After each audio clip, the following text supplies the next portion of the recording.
ngayong Nobyembre, pinagdiriwang po natin ang National Children's Month, isang buwan ng pagpapalaganap ng karapatan at kapakanan ng mga bata. Itinatag po ito noong 2015 sa pamamagitan ng Republic Act No. 10661. Sa buong buwan, iba't ibang aktibidad at programa ang isinasagawa upang itaas ang kamalayan patungkol sa mga karapatan ng mga kabataan. At kaugnay nga dyan, makakapanayan po natin ngayon si Undersecretary Angelo Tapales, ang Executive Director ng Council for the Welfare of Children o CWC, para talakayin ang mga programa nila para sa ating mga kabataan. Good morning po, Yusek Tapales. Morning, Isang Yusek. makabatang umaga po sa ating lahat. Salamat po sa pag-imbita po sa Council for the Welfare of Children. Okay, una po sa lahat, Yusek, ano po ba yung kahalagahan ng pagdiriwang ng National Children's Month at paano ito pinalawak ng ating mga programa para sa mga kabataan simula nung ipatupad po ito? Opo. Sir, napakahalaga po nung pag-celebrate po natin ng National Children's Month. In fact, ito po ay isinabatas na po noong 2015, lumabas po yung Republic Act No. 10661. Ito yung National Children's Month Act na talagang inuutusan tayong lahat from government to private sector to celebrate the month of November every year to commemorate the adoption of the Convention of the Rights of the Child. Ito po yung tinatawag na UNCRC na pinagtibay naman po ng UN General Assembly noong November 20, 1989. So nagse-celebrate po tayo ng National Children's Month para talagang alalahanin itong UN Convention on the Rights of the Child kung saan nakasulat po at talagang naka-enumerate ang mga karapatan ng bata para po hindi natin yan makakalimutan. So dito sa ating bansa, pinapalawak po natin yan sa pamamagitan po ng pag-celebrate po at paglulunsad ng iba't ibang programang pambata sa buwan po ng Nobyembre. So from the national government agencies po yan, down to the local government units and even the private sectors really participate in this month-long celebration. Kaugnay nga niya na Yusek ngayong National Children's Month, no? Ano po yung mga pangunahing activities, no, na inihanda ng CWC para ipagdiriwang po itong buwan na ito?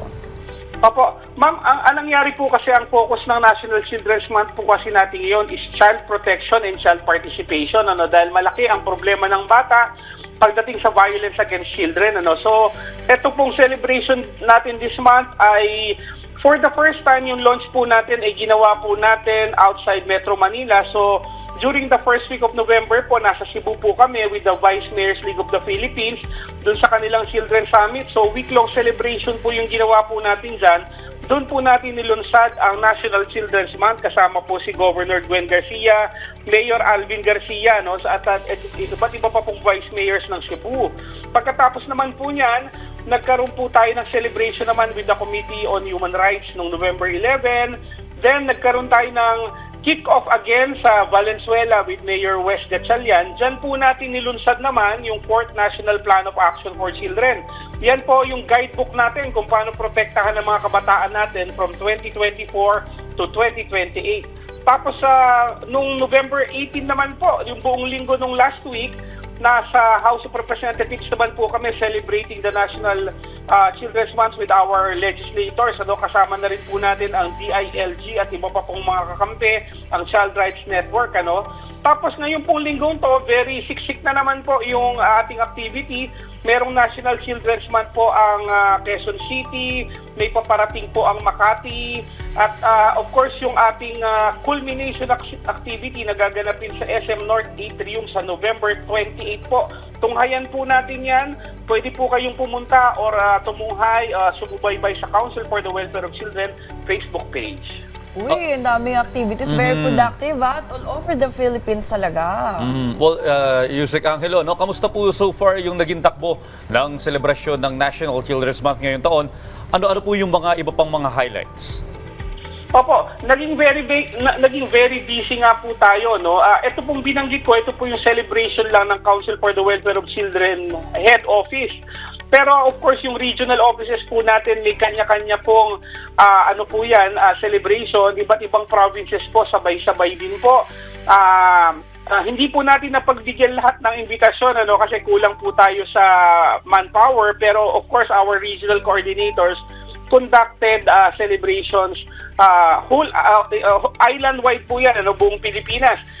Marami po tayong tututukan ngayon kasi pagtungtong naman po sir ng December, isa-celebrate ng Council for the Welfare of Children yung 50th anniversary po namin sa PICC po yan sa December 6. So tunghayan po natin yan, abangan po natin. Abangan po natin yan. Yusek, ito naman po, ano po yung mga karaniwang issue o problema po na kinakaharap ng mga bata sa kasalukuyan na gusto po o nais matugunan ng mga programa po ng CWC? Opo. Very good question po. No? Actually, ang kinakaharap pa rin po natin ngayon, siyempre yung violence against children, napakataas pa rin po niyan. Kaya po ang focus ng National Children's Month ay talagang child protection. Based on the data of the PNP Women and Children Protection Center, kunyari, noong 2023 po, naka-receive sila ng 18,756 reports of child rights violations.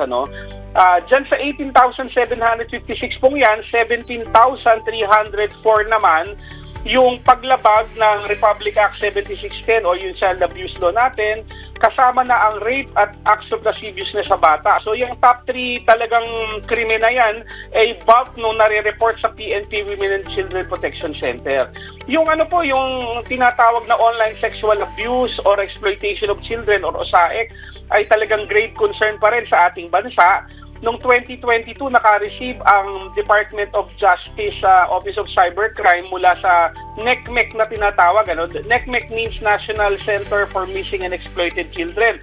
Sa Amerika po, noong 2022, 2.5 million above cyber tip line reports at noong 2023, tumaas pa po yan to more than 2.7 million. Saka ang child labor po sa atin, ma'am and sir, talagang 828,000 pa as of 2022. So yan po tinututukan ng ating pamahalaan. Kaya po, ultimo ang ating Pangulo ay personal na nakatutok sa online sexual abuse or exploitation of children. Alright, panghuli na lamang po, Yusek, isa po sa mga proyekto ng CWC, itong Makabata Helpline. Pwede po ba niyong ibahagi sa amin kung paano ito gumagana at paano matutulungan ang mga batang nangangailangan ng suporta? Opo sir, tama po. Ang Makabata Helpline 1383 po ay isang flagship program ng Council for the Welfare of Children. Pinuposisyon po namin ang CWC Makabata Helpline 1383 bilang focal or apex helpline ng ating pamahalaan para sa lahat po ng alalahanin ng bata. Nagsimula po kami noong November 2022. Noong 2023 po, mga 300 plus po yung tawag lang na natanggap namin. Pero as of today, I'm looking up the live data monitoring. Nakatanggap na po tayo ng 1,335 calls or complaints, iba't ibang samot-saring complaint po yan. So ang idea po natin is lahat po ng concern ng bata ay pwede pong itawag dito. Kami naman po ay partners with everybody. If we can remedy the complaint within the CWC, meron po tayong lawyers and social workers po dyan, sosolving po namin. Pero kung labas po sa mandato namin, we are partners with, kunyari po, the DOJ, the PNP, the NBI, the PDEA, ibang law enforcement agencies, and even the private sector. We refer to them for action and we monitor and evaluate to make sure na natutugunan po yung mga nire-refer po natin. So tangkilikin po natin yung Makabata Helpline 1383. For our other contact details, visit the Makabata Helpline 1383 Facebook page po. Alright, ayan po, naka-post po sa ating ding mga screen ang Makabata Helpline. Once again, congratulations po sa napaka-productive na selebrasyon ngayong National Children's Month. Maraming salamat po sa oras ninyo. Yusek Tapales, sana'y tuloy-tuloy po ang support ng mga programa para sa mga kabataan. Ayan, patuloy Maraming salamat po sa inyo po. Maraming salamat din po, Yusek Tapales. Patuloy po natin itaguyod ang kanilang karapatan at kaligtasan. Happy National Children's Month po sa lahat.